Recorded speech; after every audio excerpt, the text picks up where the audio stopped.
Le fait de ne pas voir que cet aspect médical aussi, c'est super important.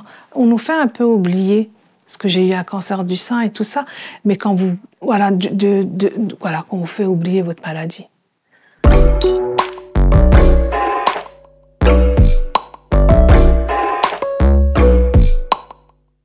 SEC participative, c'est une structure d'exercice coordonné participatif, donc c'est un lieu de soins collectifs.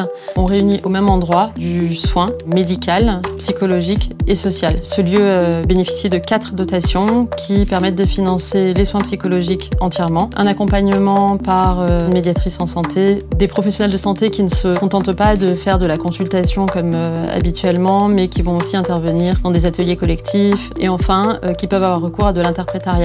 L'idée, c'est essayer de créer le lien de confiance chez le patient, avec les professionnels de santé et les professionnels de l'extérieur. Le rôle du médiateur, en fait, c'est de prendre ce temps pour vraiment créer ce lien et parler avec le patient et que le patient puisse exprimer ses besoins réels sans crainte, sans jugement. Donc pour créer du lien ici avec les usagers de la maison de santé, on a pas mal de temps collectif, on a des ateliers d'alimentation pour les parents de jeunes enfants, on a un atelier bouger pour sa santé, ça crée du lien entre les personnes, il y a des personnes qui étaient isolées et qui comme ça ont retrouvé un petit peu le goût d'être avec les autres, il y a des rencontres qui se passent. On a une pause yoga, qui est un temps de découverte du yoga qu'on propose aussi. Alors ça peut être des personnes de l'équipe qui participent, mais aussi des patients. C'est vrai qu'on peut dire que je fais partie de l'équipe, parce que quand on vient ici, quand on assiste à des réunions, il n'y a plus cette barrière entre le professionnel et l'usager. On a l'impression qu'on est tous égaux.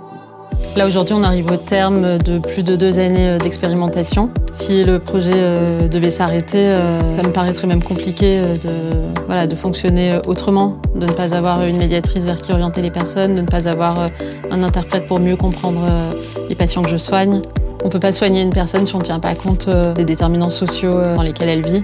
On est assez loin de la médecine technique et on est plutôt un lieu où c'est vraiment l'humain qui est au cœur de ce lieu. Pour moi, c'est ça vraiment l'intérêt et c'est ça qui est innovant, c'est que dans un même lieu, physiquement, on puisse accompagner en allant le plus loin possible sur les autres aspects que juste la santé au sens médical du terme.